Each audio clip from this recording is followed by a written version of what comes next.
This is Inside Indiana Business Radio for the afternoon of Friday, August 11th, 2023. I'm Alex Brown.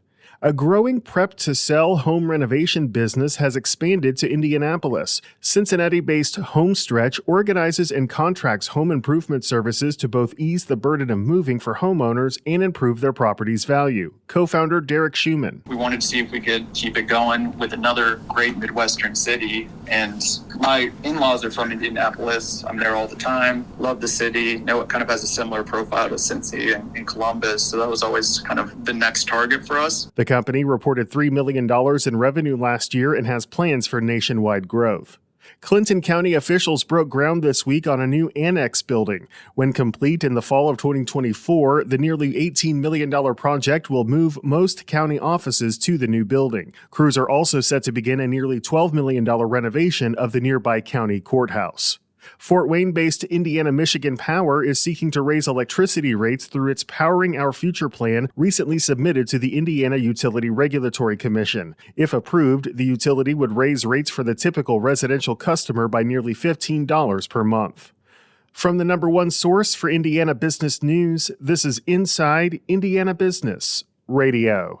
For 25 years, we've had the honor of telling the story of Indiana business. More than 1,300 shows, 8,000 interviews. We've traveled from Valparaiso to Versailles, Fort Wayne to Fort Branch, and everywhere in between. And we are just getting started. Our team is passionate about Indiana business because your story is worth telling. Join us every week as we travel the state to bring you Indiana's story.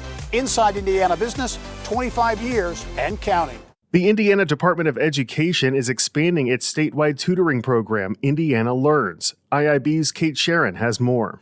The program began last fall as an effort to extend learning recovery support to Hoosier students coming out of the pandemic. It awards $1,000 to qualifying families for math and language arts tutoring provided by approved out-of-school programs. To qualify, students must have scored below proficiency this spring on the state standardized exam, iLearn.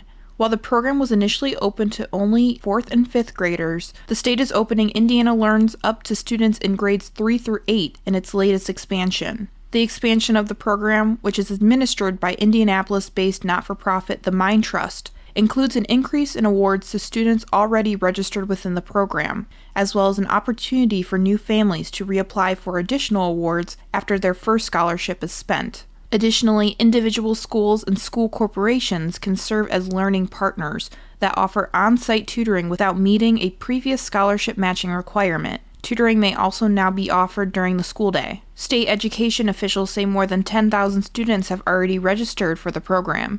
The state is also seeking new learning partners to provide tutoring as Indiana Learns expands. Kate Sharon, Inside Indiana Business, Radio. The University of Evansville broke ground Thursday on a new $20 million student housing project. About 123 upperclassmen will find housing at the new apartment complex called Lincoln Commons. The development, which is expected to open in August 2024, will have a first-floor restaurant, a patio, and parking lot across the street. The complex will be 4 stories tall and will have 55 units with either 1, 2, or 3 bedrooms. After nearly 3 years since the original announcement and over 2 years of construction, Marian University officially has an engineering school on its Indianapolis campus. Governor Eric Holcomb and other state officials joined Marian representatives on Thursday to cut the ribbon on the more than $45 million E.S. Whitger School of Engineering. President Dan Elsener. When we look at a building and the people that will occupy it, we are reminded on occasions like this of our promise to our students and to the professions and larger community that will prepare good leaders for not only a good life, but success in their professional endeavors and a leadership role in the community. This building represents a physical manifestation of that commitment. The school offers engineering degrees in biomedical, chemical, civil, computer, and mechanical engineering, along with engineering physics. Elsener said the university has a graduate program in development as well, which could begin in 2024. MS Corporation CEO Jeff Simulian is this week's guest on the Business and Beyond podcast with Gary Dick, presented by PNC, a weekly conversation with high-profile Hoosiers in business, sports, and entertainment, and beyond. Available now from your favorite podcast provider. I'm Alex Brown for Inside Indiana Business Radio on Demand.